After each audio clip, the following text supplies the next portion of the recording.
She's a recipient of several awards, having been recognized at the United Nations as one of the most influential people of African descent in the world in 2019. I didn't make that list. She is a regular contributor to the Saturday paper and served as a member of the federal government's advisory group on Australia-Africa relations. Chingaipe is the founder of Behind the Screens, an annual program supported by Vic Screen, aimed at increasing the representation of people historically excluded from the Australian film industry, and she is based in Melbourne. Wonderful to be in conversation with you, Santi. Thank you, Sisonke, and thank you everyone for coming out tonight. I'm very grateful that Sisonke flew in from Perth just to do this, so this is very, very special. Thank you. I wouldn't have it any other way. So, Santi, to get us going, I would love to ask you to read from the introduction of this beautiful, brilliant book, just to get us set on the path for the discussion we're going to have tonight. Okay, great. I'll read a little bit. It is the middle of winter in Naarm, Melbourne, in 2018. I'm rushing to the National Gallery of Victoria to see an exhibition before it closes in a few days. Despite knowing about the show for months, I have, yet again, left it until the last minute. Weaving my way through the crowds, I head to the front desk to purchase a ticket. Being in the gallery feels like a sanctuary of sorts, despite it harbouring skeletons of its own. I'm standing at the entrance to the exhibition. There are two large-scale shows running parallel: Colony, Frontier Wars, and Colony, Australia, 1770 to 1861. According to the pamphlet I have been handed, the shows offer a differing perspectives on the colonisation of Australia. The layout of the exhibition situates the Indigenous perspective on the third floor and the European perspective on the ground floor. Because of this geographical placement, I begin with the European. The exhibition opens with Aboriginal shields that lead me down a narrow entry. As I make my way through the chronological story of British dispossession, violence, and genocide in the early years of settlement on this continent, a large label on one of the gallery walls grabs my attention. It summarises Britain's decision to establish a penal colony on the east coast of Australia. The arrival of the so-called First Fleet, 11 ships carrying mostly convicts in Botany Bay, marks the beginning of British colonisation. And it's this line that calls out to me.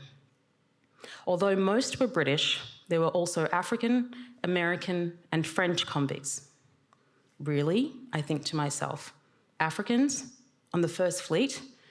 I'd heard about stories of people of African descent in colonial Australian history, but I had no idea that the earliest black arrivals to this continent came here in 1788. I feverishly work my way through the displays trying to find more information. To my dismay, there is nothing else in the exhibition that sheds light on these individuals. On my way home later that day, I wonder, who were they?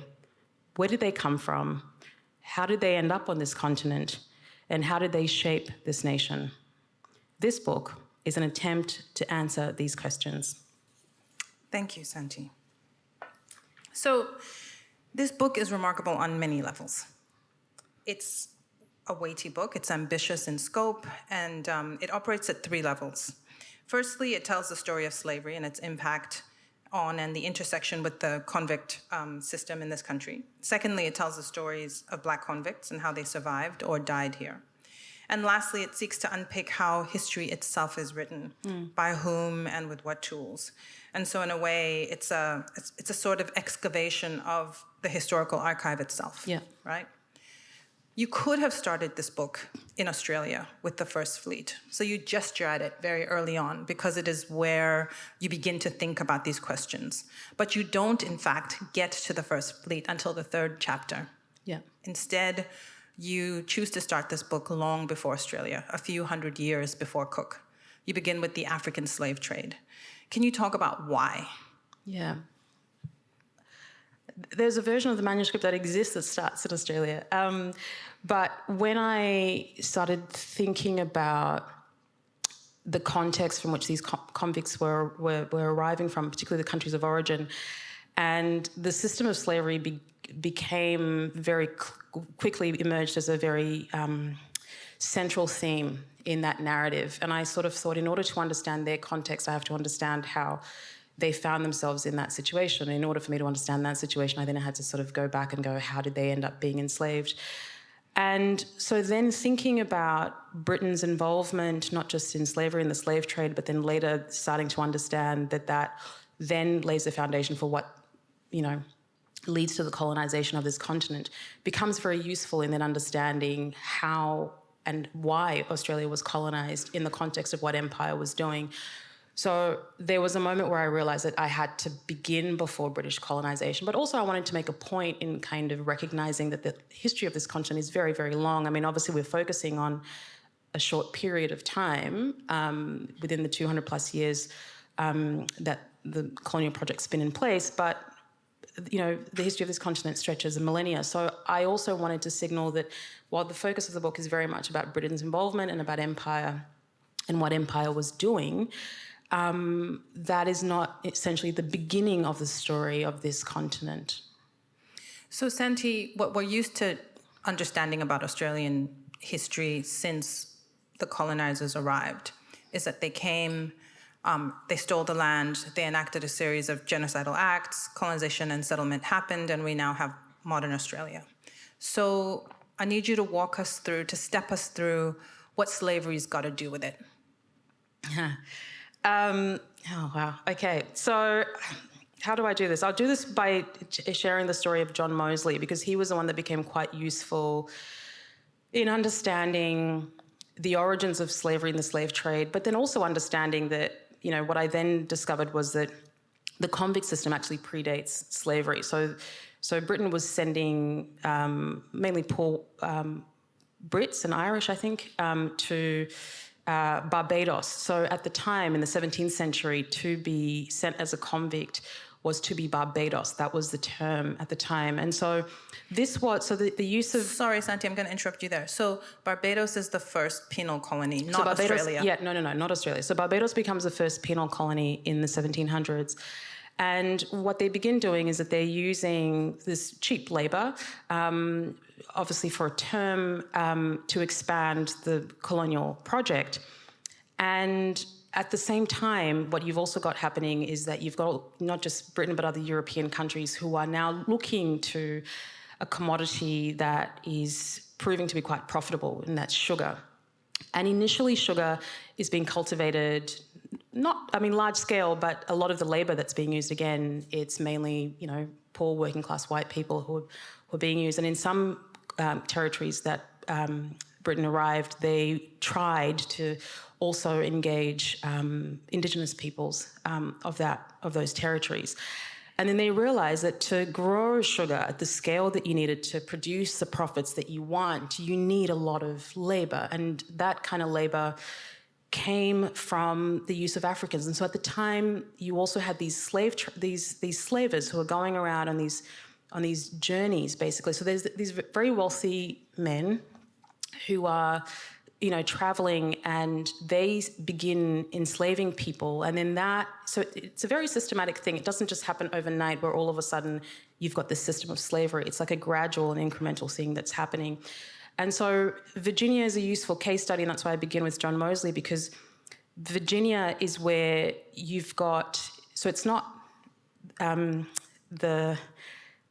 what ends up happening is that you've got the beginnings of early multinationals. So you've got I think it's the British Virginia Company that lands in Virginia in 1619. And they bring, I think on the ship, there's about 100 and something boys and men. But there's also a handful of enslaved Africans to begin working this colony. And it's essentially set up for profit. And they start with various crops. It's not just sugar.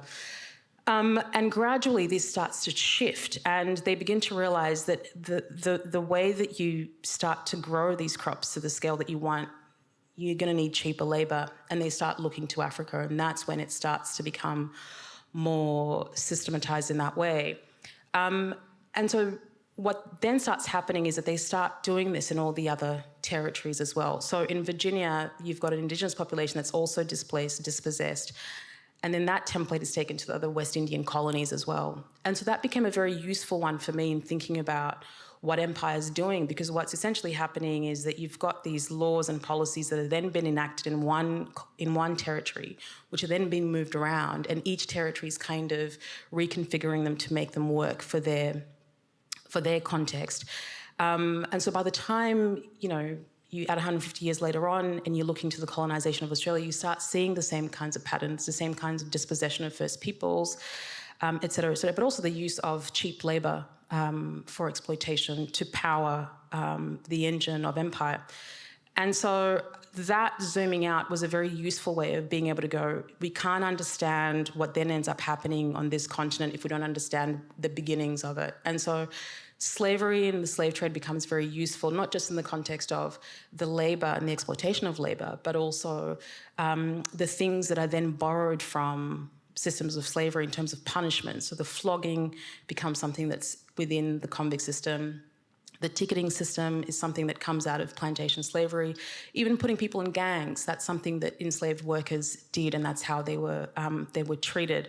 And so you've got that as well, but then you've also got the policies that are then, being enforced. So racism itself becomes legislated in these slave laws, and these slave laws are then what are then being taken across empire. And so by the time you get to Australia being colonised, you start to find the language, the racial hierarchies and all of that is pretty much embedded into the foundation of these new colonies. Yep.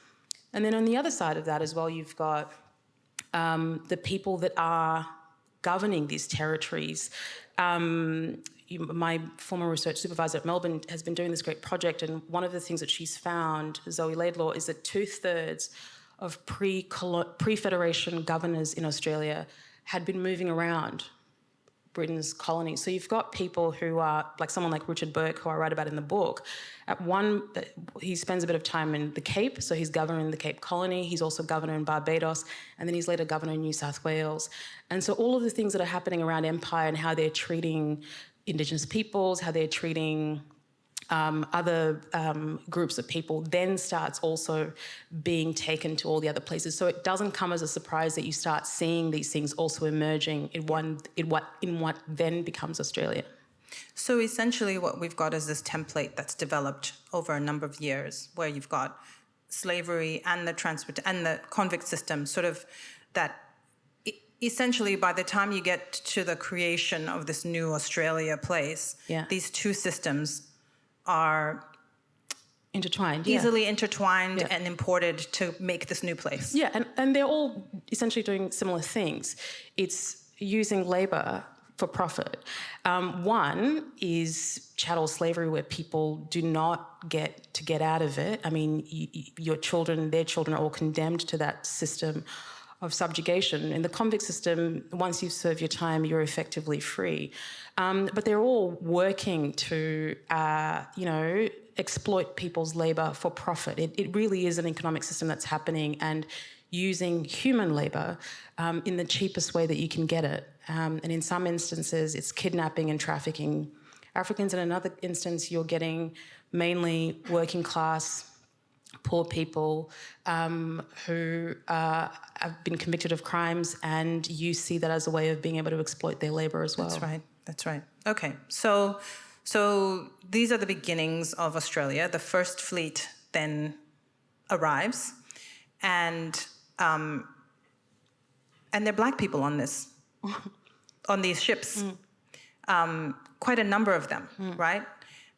So tell us how you figure out that they're black, because presumably there's no photographs being taken as people get off the boats. So how do you figure out that these convicts are black? How do you begin to trace them? The first fleet convicts were probably the hardest to verify, simply because those early arrival documents, which are called indents, what an indent does is it gives you the details of the ship and tells you the people that arrived on the ship, but it also gives you things like the person's name, their country of origin, the place where they were convicted, what they were convicted of, and their term.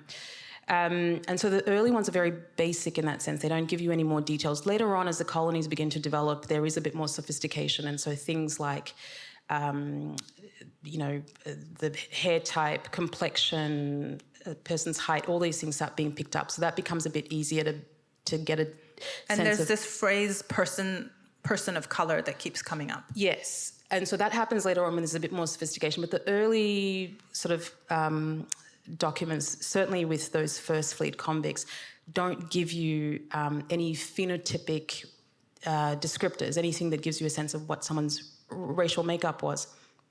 And so then it just becomes a thing of looking at the correspondence and the documents that are being written by colonial authorities, and that's where you start picking up the language of the time, and a lot of that language is very racialized. And so then you're able to sort of effectively go, okay, I can see that John Caesar would have been of African descent, which is why it's there's every likelihood that there could potentially be others who might have been of African descent, or potentially even other backgrounds. And so with those ones, that's kind of what I was looking at, sort of court records that give you a clue in that sense.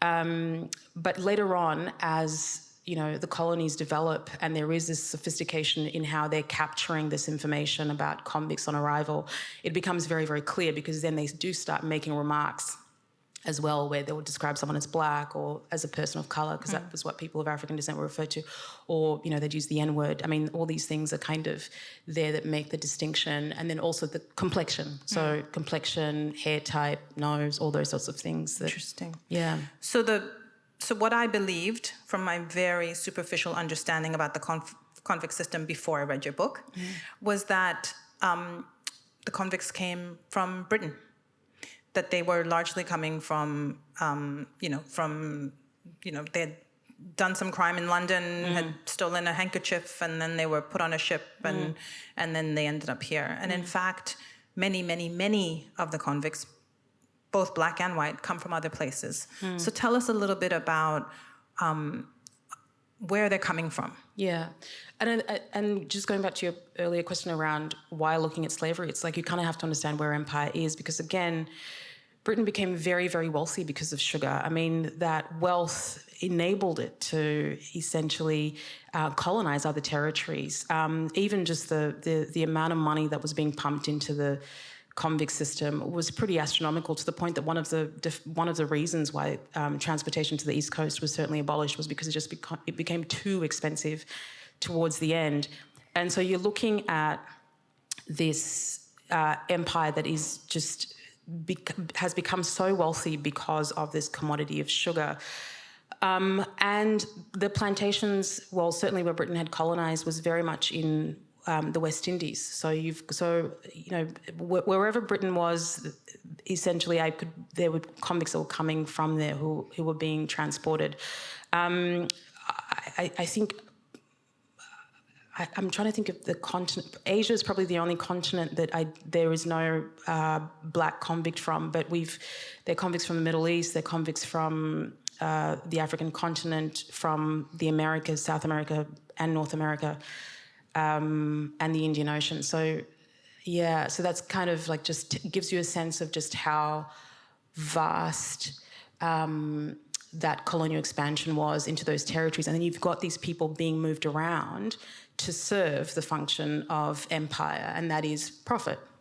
And so you've got people ending up in a system that is of labour exploitation. So if you're not ending up as a convict, you're enslaved. If you're not enslaved, you're an indentured servant. If you're not an indentured servant, you're a soldier or you're a naval officer, because again, you're protecting colonial interests, because you need labour in that sense. And so that's kind of how people are being moved around. And so they're coming from everywhere. And it's that web that is then, that you're then finding people then entangled in the convict system. So that's really interesting. So a lot of the stories that you tell in this book are about people who were previously enslaved. Yeah. About people who were, when slavery ends, are part of what they call this apprenticeship system. Yeah. So tell us a little bit about apprenticeship, because again, this was a new term for me. Yeah. I didn't understand how long it took for slavery to end and what forms it mutated into before it finally, So So slavery. So one of the interesting things is, so you've got the black convicts that show up on the First Fleet, and they're mostly from Britain because many of them were American who had fought in the American War of Independence, and they were deemed loyalists after the British lost the war, and so they were evacuated out mainly via New York to what's now Canada, and a lot of them ended up in London, and so that's how you get those early arrivals who are from America. The larger numbers start arriving when changes to slavery are happening, and this is sort of like in the 1820s, 1830s, and later on. And what's happening there is that there are these shifts in policy that are trying to, where Britain's trying to give more rights is not the right word, but essentially effectively make the enslaved people be on par in terms of compensation with the average wage labourer in England. So that was kind of what they were trying to work towards. And when slave trade ended in 1807, so the buying and selling of human beings stopped in 1807 in Britain's colonies. Slavery was still ongoing, but during that period, they'd also enforced something called amelioration.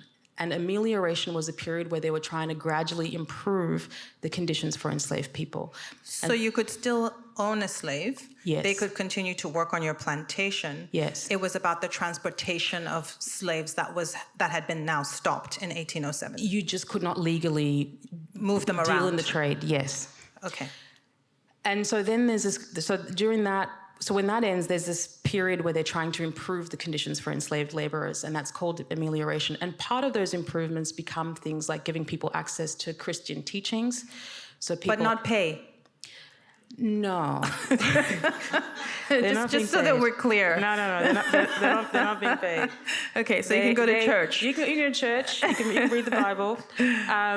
You've got access to certain clothes. I think women are exempt from labour, from working outside.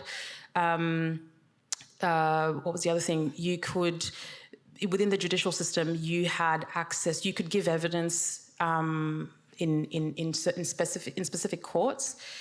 And that is a crucial thing when it comes to transportation, because now you're kind of, particularly once you get to the abolition of slavery. So the amelioration period, again, trying to gradually improve things, but things aren't quite improving.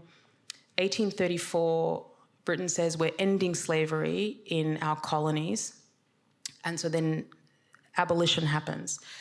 But then Britain says we're going to compensate the slave owners because they're now losing their property. And so... But there's no scheme to compensate the slaves for having the free labour. No. So slave owners get compensated. At the time, the British government took out a loan of £20 million, which the British taxpayer did not finish paying off until 2015. That's how big of a loan it was. So this is the slave owners are compensated. Enslaved people get nothing. But the other thing is, to get the slave owners to agree to these changes, they figured out that they needed a transitory system, because they essentially said we need a transition to go from being enslaved to now, again, essentially working for free effectively, but you kind of have some rights because you're no longer enslaved. And so that period became known as the apprenticeship period. And so that runs for about 4 years. And a lot of historians argue that full emancipation, like actual emancipation, begins in 1838, because that's when you can effectively say that enslaved people have some rights. And then if we just thinking about our time frame now, if we fast forward to the First Fleet, so actually we're moving backwards, right? So by the time, the First Fleet is 1788. Yeah. And so all of these changes are happening simultaneously to these convicts arriving. But Australian people in the Australian colonies are aware of this because it's being reported in the papers. Like, they're aware of what's happening across empire. Like, they're aware of the changes. They're aware of how enslaved people are being treated on plantations. And Australia proclaims that this is a country where no slavery will be... No, Arthur Phillip says that there is no slavery. So effectively there isn't any chattel slavery here, for sure, in that sense of the definition. So what happens in the apprenticeship system, so you've now got enslaved people who effectively are no longer owned, but they also don't really have full freedom. And they're technically living in poverty in given that they aren't making any money. And the colonial authorities find themselves in a very tricky situation because you've now got enslaved people who are now being found guilty of crimes. And what traditionally would have been slave owners would have been responsible for whatever the punishment was for their property is now effectively being handed back to the state. And so that's when you start seeing people being convicted of crimes, in some cases very serious crimes, and a proclamation is made in several territories where they effectively open up transportation to New South Wales and then Van Diemen's Land. And so that's when you start seeing these larger numbers of convicts of black arrive. convicts coming here. Okay, so we're back. We're here. The first fleet has landed. We have black convicts on those initial 11 ships, and now we're fully into convict era. What happens when transported Africans and First Nations people encounter one another? What does that look like? I mean, it's complicated. There's not a lot of, certainly I didn't find much evidence within the colonial archives because, again, colonial archives, I write this a lot in the book, I mean, archives aren't neutral and they are a representation of state power and violence. And so the archive only picks you up if you are effectively in trouble with the law. Like, you know, so it's really difficult to get a sense of what interactions would have looked like in the day-to-day just because those aren't captured. Right. But the ones that are captured are also quite diverse in experience, and you've got everything from romantic relationships to there's an example in the book of an employment situation where a black Barbadian convict employs a young Aboriginal teenager, and the reason why that gets picked up is that there's a dispute that's taken to court about that employment arrangement. And then you also have black convicts who are involved in frontier violence, you know, and I write about John Johnston, who was a key figure in the Mile Creek massacre. And so there's that complexity as well that you have to grapple with. And then, you know, there's stories of black convicts who were sent to the Tiwi Islands because at the time it was only the East Coast had been colonised at that point and Northern Australia wasn't yet. And the British were worried that other European countries might encroach. And so they came up with this idea to set up a military outpost called Fort Dundas. And they asked for volunteers. And there was a disproportionate number of black convicts who were sent there. So I think of the 90 convicts that were sent there, 13 of them were black.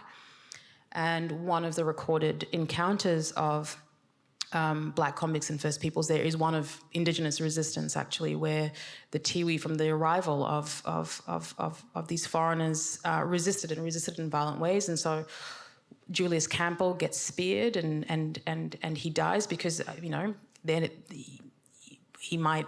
He's on the wrong side, basically. You know, he's and so you've got those sorts of interactions as well. Because I mean, yeah. So they were like any human interaction. They were very complicated and complex. It was interesting sitting with that complexity in the writing of it. So, you know, obviously, this issue of the complexity is worth digging into a little bit more because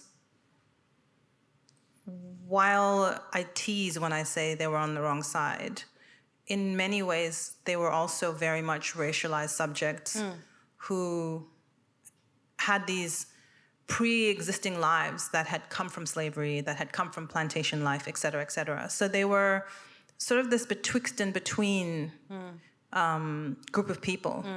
And I wonder how you thought about that when you were writing and how you think about that, I'm going to be cheeky here, in relation to the space and place of Africans in contemporary Australia. That's Can I stick to the history side of things?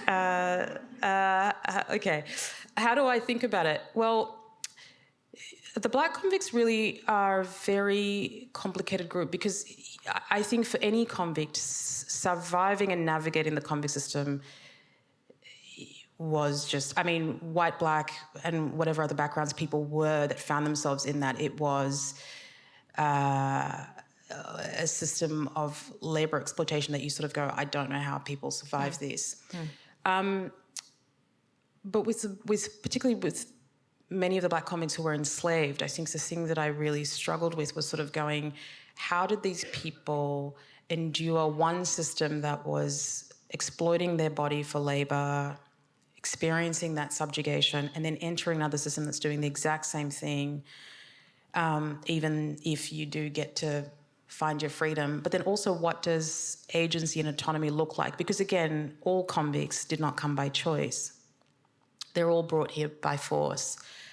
And they have to exist within a system that is surveilling them, that is forcing them to behave a certain way, and stepping out of that comes with their repercussions to that.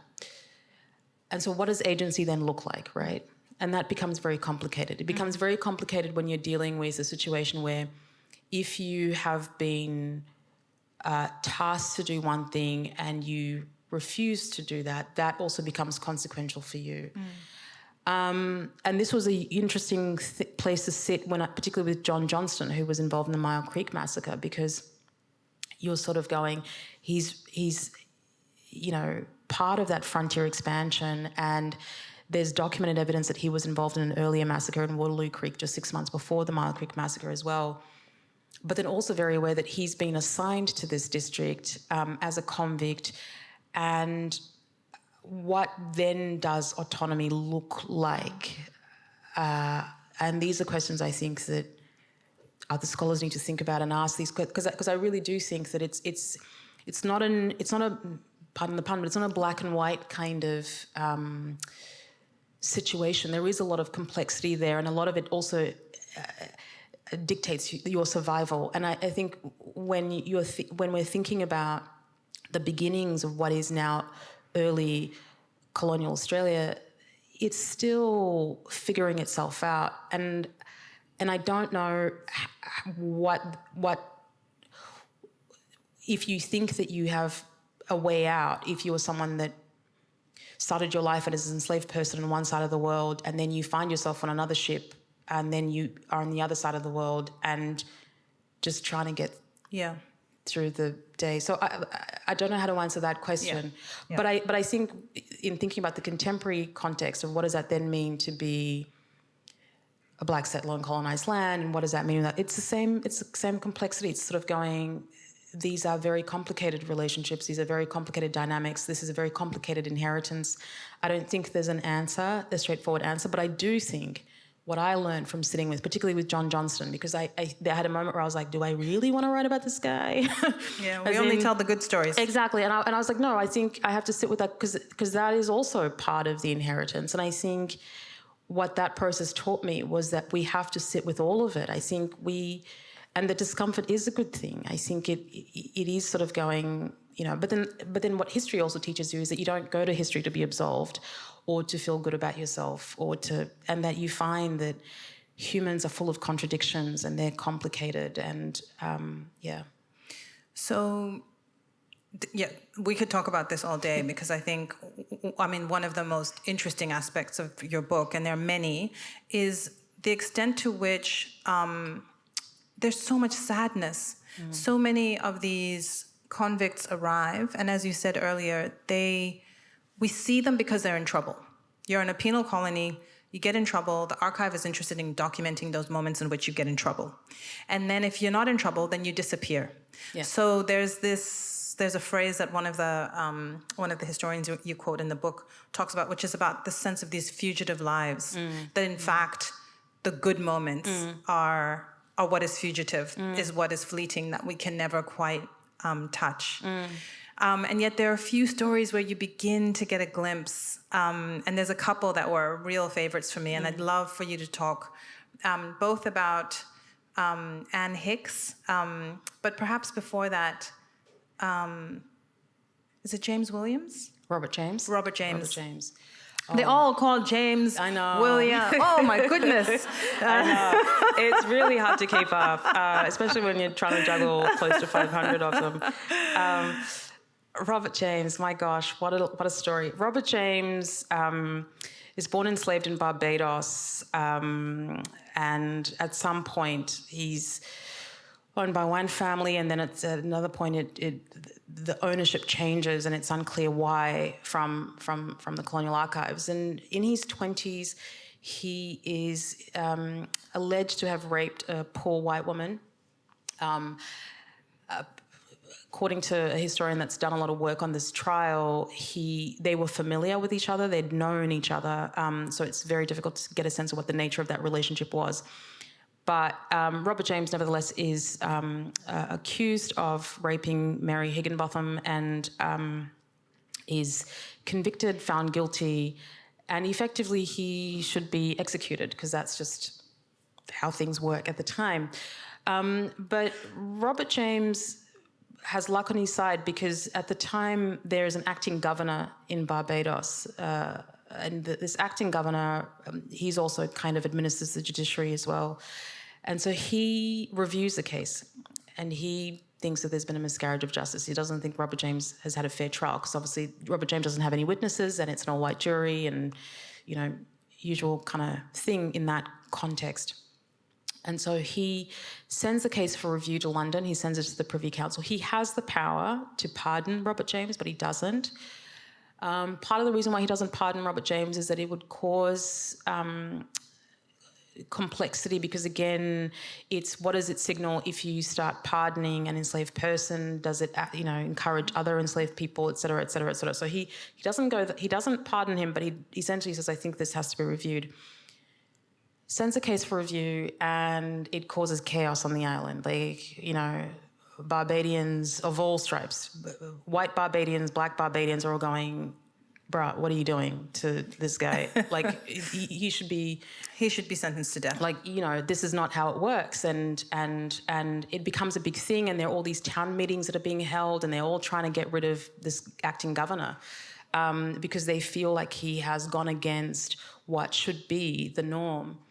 And eventually, Robert James is he's pardoned, but he's also transported. He's transported for life, and he is sent to Bermuda because at the time, a lot of the West Indian colonies where they were sending convicts was Bermuda. Bermuda was also a big penal colony, and so he gets sent to Bermuda, and he's there for a while. And then he's later forwarded to England and then waits on a hulk until he's transported to Van Diemen's Land. So he arrives in Tasmania to serve his time. Robert James probably had one of the longest conduct records I've ever seen of the black convicts, and conduct records that were essentially colonial authorities would record when you misbehaved and you were being punished. And so they would say things like insolent behaviour, 7 days solitary confinement, bread and water. They would have been calling me insolent every day. So you would have had a conduct record like a Robert long James. conduct record. It would have been like, so Robert James was like 4 pages long, and you can just imagine all of these sorts of things. And he's in and out of some of the harshest penal settlements. So Port Arthur, like just really, he went through it. And then eventually, you know, he is living as a free man and he opens up a boarding house in Hobart. And you start seeing Robert James having interactions with other black convicts who are living in and around Hobart. So this boarding house becomes a kind of social hub for black convicts, actually. I'd like to think so. I'd like to think so. I mean, it's not exactly clear from the colonial archives, but you do get... You start to see this interaction that Robert James is having with these other black convicts and people that are, I mean, he was a witness at a wedding of 2 black convicts, and he was a guardian temporarily for the children of other black convicts. And so you start seeing that he's kind of playing this role, and then he dies in his 80s. So he got married, he had kids, and he dies in his 80s. So a lot of kids. 8 kids? They were all having a lot of kids. That was just what happened back then. They all had a lot of kids. But he had a lot of kids, and he had pretty long life. And I remember speaking to a Barbadian Canadian historian, Melanie Newton, who's done a lot of work in this area on Robert James's specific trial. And when she had done her doctoral thesis 20 years ago, the story ended in Bermuda for Robert James. She didn't know what happened to Robert James. And so I was on a Zoom call with her and I was asking her all these questions. And then towards the end, I say, do you know, I know what happened to Robert James. And she's like, really? What happened to him? I was like, oh, he ended up in Australia. And she was like, really? I'm like, yeah. And she's like, he got married. And I was like, he got married. And she just could not believe it. And then, because I had a photo, and I showed her a photo, and she just broke down. She really just broke down, and she said, you know, I think the thing that she was thinking about was how someone can survive one system and then with just a little bit of luck, these were her words, with just a little bit of luck, you can go on and thrive. And so that was, because these examples are few and far between. I mean, there are not that many examples of people who start their life enslaved and then go off and have long lives and have children and things like that. And so Robert James's story is a pretty special one. It is special. And if you have the book, there's a photo of him in the book, and it's absolutely beautiful because he's smiling. And he's like a real character, and he's a real person. And one of the reasons why, and I was literally sobbing at the end of that chapter, in part because of the beautiful coda that you write about so beautifully, but also because I wasn't joking when I said he had kids, because so many of the stories that are cataloged in this book, out of necessity, are stories of people who are transported, and because of how difficult life is, and because of often how marginalized they are, even if they're not getting in trouble, they die quickly. Yeah. And many of them, we don't have a record that they had children. And so there is something that feels triumphant about the fact that he had so many children. I'm sorry, I know it's okay to be child-free. I get it. This is not contemporary times. Please do not judge me for this. But I literally exclaimed when you said he had 8 children. I was like, yes. Right? He lives. Yeah. And I think it's such a beautiful and important story, because he was an elder of a community and he was beloved. And this is the thing that's so hard to trace in the archive, how beloved people were. For sure. Yeah. For sure. Yeah. And with Anne Hicks, I'm glad you picked up Anne Hicks, because she is my hilarious. Favorite. She is, speaking what of child, a character. Child-free, she was someone who my goodness, was unmarried, and as far as the archives say, she did not have children. And Anne Hicks, she was born in England, and she is a convict. And I mean, the convict, so in the book, there was a moment where I realized, I have to look at the women independently from the men, because even the labor that women perform as convicts, even as enslaved women, is very different to the labor that men perform. So I was like, there has to be a consideration here. But also, the convict system for women is really restrictive in what women are, not just what they're allowed to do, but in how they're punished and how they're surveilled. But also for women, there's not a lot of freedom outside of the structure where you're just performing your labor, or if you're able to, and accessing autonomy comes from your relationship with men. So if you are able to be married and then have children, you have some kind of autonomy.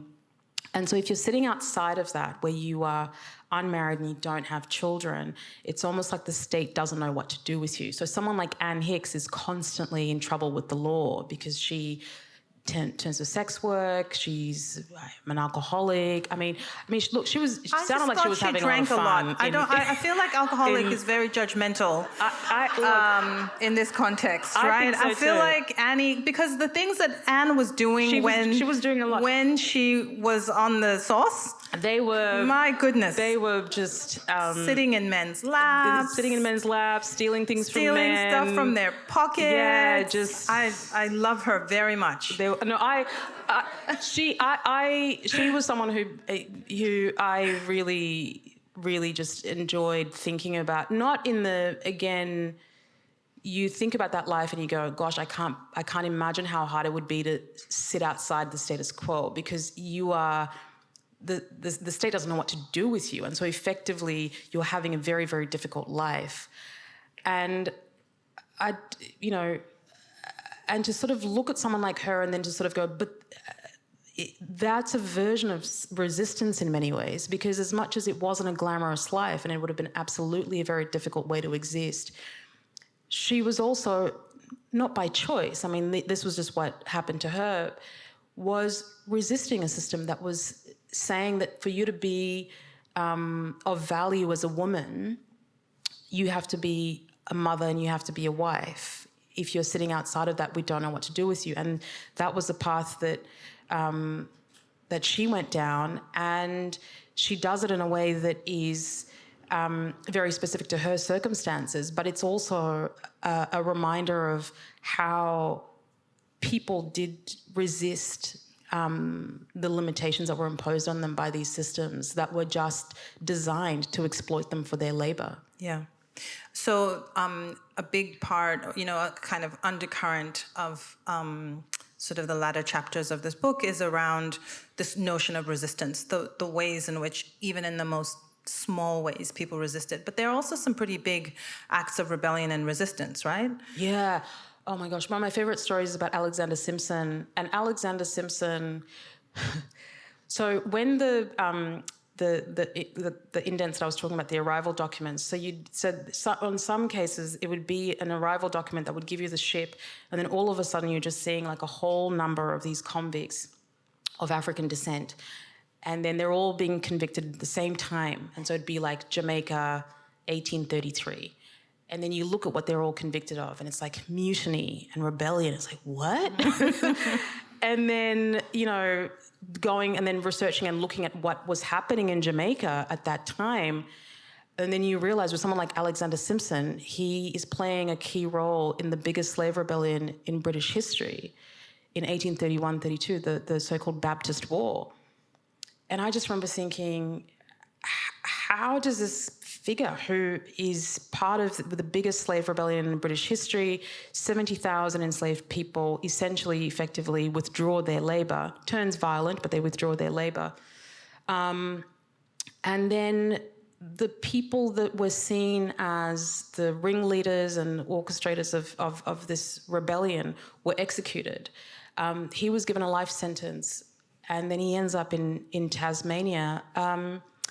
And interestingly, in 2018, the Jamaican government pardoned all Jamaicans that were involved, not just in that Baptist War rebellion, but all rebellions, because they're effectively seen as freedom fighters in Jamaica. And Alexander Simpson is one of them. So when you look at the bill that was introduced in Parliament, his name is there, and he's one of the people that's been pardoned. And it was just such a strange thing of sort of going on one side of the world, he's celebrated as a freedom fighter, and on the other side, he's a convict if he's remembered at all. But also, so there's that, and then you've also got people like John Goff, who, ends up on Norfolk Island, which was also another horrible penal settlement to be sent. It was very, very harsh, very, very awful conditions. And John Goff leads what becomes the first convict uprising in Australia. And they're pretty successful for a while until they're eventually caught. And he is just such a remarkable figure. But even the events that unfold it's a movie. At this settlement, it was just, it's God. nuts. John Goff, it is a movie. They are stealing boats, it is like literally like Ocean's 11. Pretty much. Yeah. Even better, I would say. I think it's better.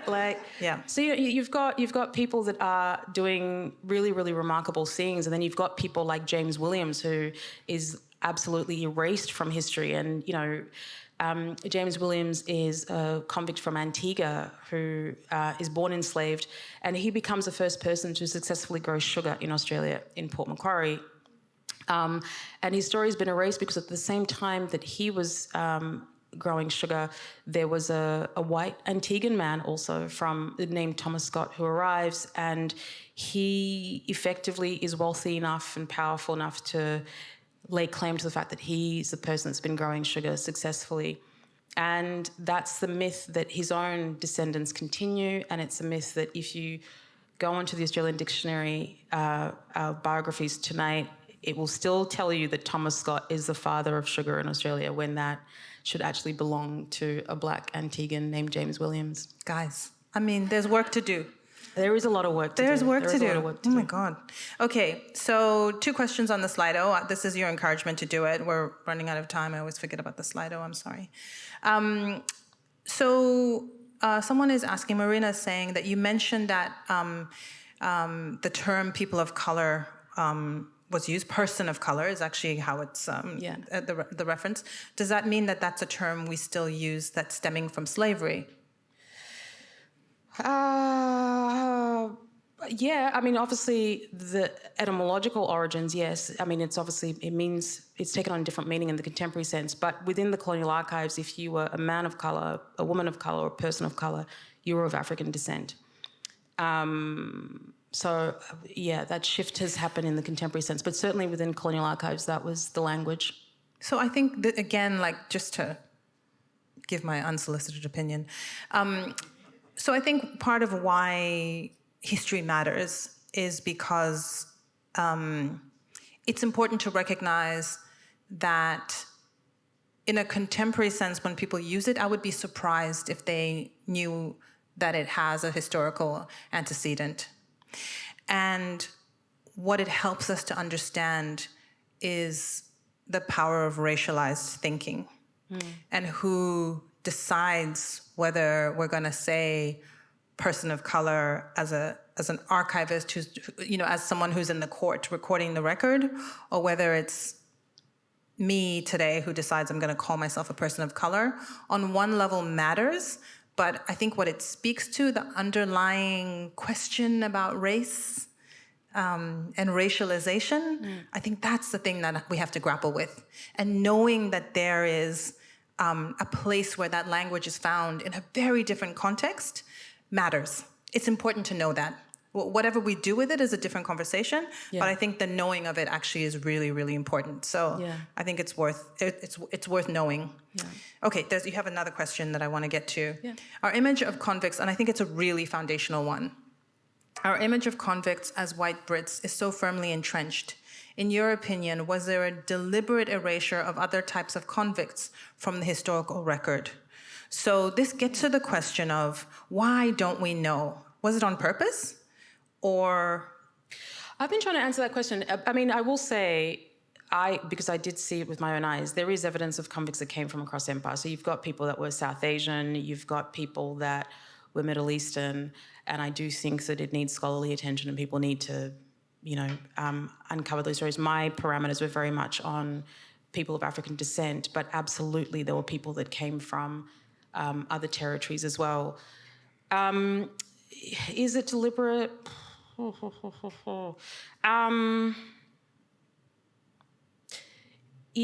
I think, and I write this in the book, I think one of the things that I keep thinking about who gets to write history and all of these sorts of things, I mean, historians aren't objective, and your lived experience dictates your historical inquiry, and that's not a bad thing. So, and I'm generalizing here, but if you're a bloke, you might be interested in military history, and that's what you write about. Romans. Roman Empire. Roman Empire, exactly. So there's nothing wrong with that. There's really nothing wrong with it. I think if that's something that you're drawn to and that's what you want to write.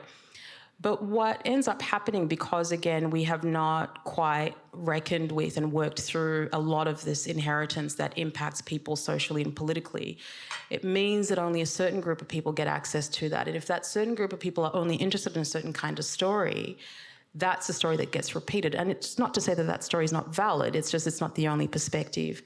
And so when I'm coming in with my lived experience and what I'm thinking about not just people that look like me, but I'm thinking about how I move through the world, and that's what I'm drawn to. And so that's what I'm going to be looking at. And I think it's about how do you encourage, get more people not just interested in writing history and getting to understand history, but also I think the thing that continues to puzzle me, I thought the answer was epistemic injustice, which I write in the book, which is this framework that comes out of philosophy, which is around the deliberate erasures and silencing, because it comes down to who do you believe as an authority and who do you believe as a witness. And all of that also leads in how you're interpreting knowledge, and certainly within the archive as well, because you're not seeing certain historical actors as worthy of interrogation, of recording, of all of that. So that, I thought, explained it, and it does to some degree. I think it is epistemic injustice at the heart of what's leading to these erasures and silences.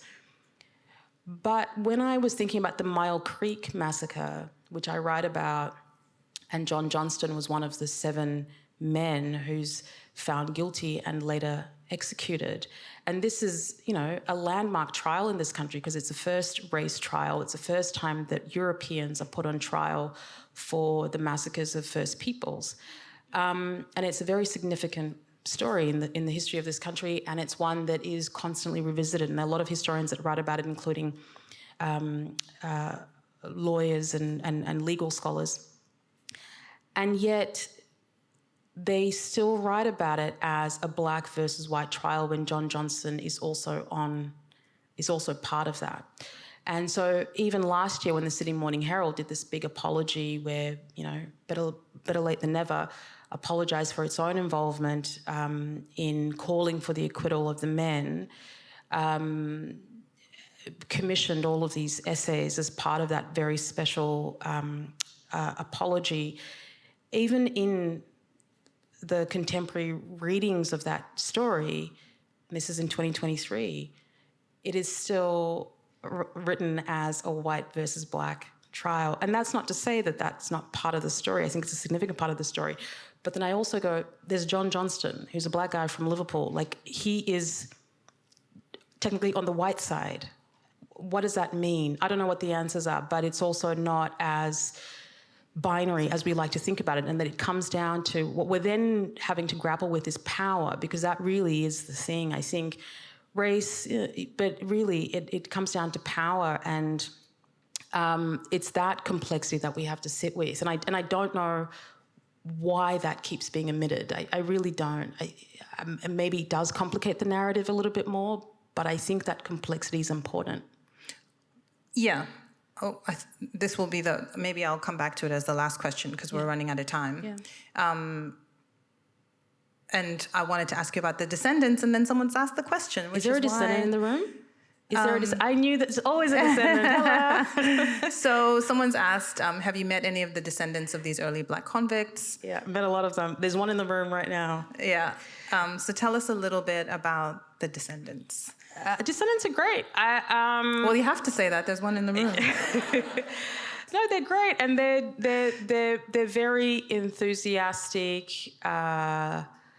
supporters of these histories. I think for them, it helps them make sense of their own inheritance and the complexity of that.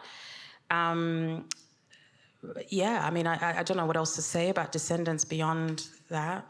I think the reason for me why descendants matter, and the reason why the Mile Creek massacre and the absence of black people in that the erasure, the silencing, the fact that they all get cast as white people, I think part of why it matters is part of why this book matters so much, which is that we're not. I think lately there has been a tendency for us to retrieve the aspects of history that will glorify us. And history isn't just a transcript of the things that happened as if there's no context or analysis or meaning. And, you know, Australia is this really complicated, multicultural society that likes to talk about itself as successful, and everyone always rolls their eyes and is like, we're you know, in these rooms we're very cynical about the notion that Australia is the most successful multicultural society in the world. And I think the thing that stops Australia from being a successful multicultural society, if there's anything, is the refusal to grapple with our history. Yeah. Is to say, well, the starting point is we were here. And if you don't recognize that many people have been here, and you said to me earlier, and this is where I'm going to throw to you to kind of close this off, you said, if there's anything that keeps pushing Australia forward, it is this story about what happens once people get here, the good and the bad. But once people get here, there's this propulsion, this thing that happens. And there has to be a place for all of these people in the history of this country, regardless of the content and nature of it. But if we pretend that the convicts were all white British people who turned into strivers and built this great nation, then we're pretending something that's not real, right? Yeah. So ultimately, I guess to throw it to you, Santi, the project that you are involved in of finding all these names and all these voices, like what is the project of Black convicts for you? I feel like you just said it. I don't know if I can... Yeah, I think it is about... I think it is just telling the truth. I think what I've observed is that the myth-making that we tell that exists in this country has been dictated by a small but very powerful group of people. And that myth-making does not sit within the context of historical fact and evidence. Because when you're looking at historical fact and evidence, it's sort of like, well, actually, that's not true. And I think that we have to have the courage to sort of go, we can sit with this complexity and we can work through this complexity. Because denying it is denying the truth, but also it's denying descendants, it's denying all of the things that are now part of our inheritance, whether we like it or not. And I don't know if we can continue to ignore that any longer. I think it's just about going, you know, let's put on our big girl pants or big boy pants and work through it. Like it serves no one to sort of pretend that these things did not happen. It serves no one to pretend that racism doesn't exist. It's very much in the foundational documents of this country. It's very much in the foundation of what we've inherited. A lot of the wealth of the early establishment families was built off slavery. A lot of the things that we now... Like, I mean, we're swimming in all of it, and we have to sit with that complexity. We can't just cherry pick and sort of go, we're only going to sit with this story. And even then, we don't tell the full part of the story. We'll venerate figures like Ned Kelly. But equally, if we're going to sort of go, we're going to celebrate that kind of larrikinism, we have to consider people like John Caesar. We also have to consider Peter Haley. We also have to consider Aboriginal bushrangers. We also have to consider women bushrangers. Like, we can't just pick the parts of the story that we think are convenient, because that is not representative of modern Australia at all. And it's not even representative of colonial Australia, because even the evidence of colonial Australia says otherwise. And so I think it's time that we just stop letting a small group of people dictate what our national story is, because that is absolutely not in line with what the facts and evidence are, certainly of the colonial archive and certainly of history. Santilla Chingaipe, I am so glad that you applied your soon-to-be PhD candidate, Black woman historical brain to this very, very important task of exploring the archive. Thank you so much.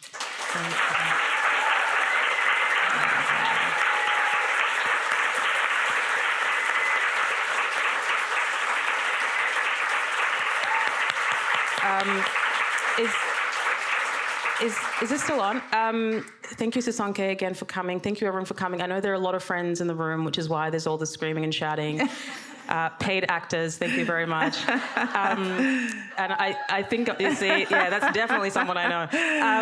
I'm going to do a bit of a signing at the back. Yes. So if you want to hang around, that'd be great. Thank you, and everyone. If your Slido question didn't make it, find Santi and ask her in person.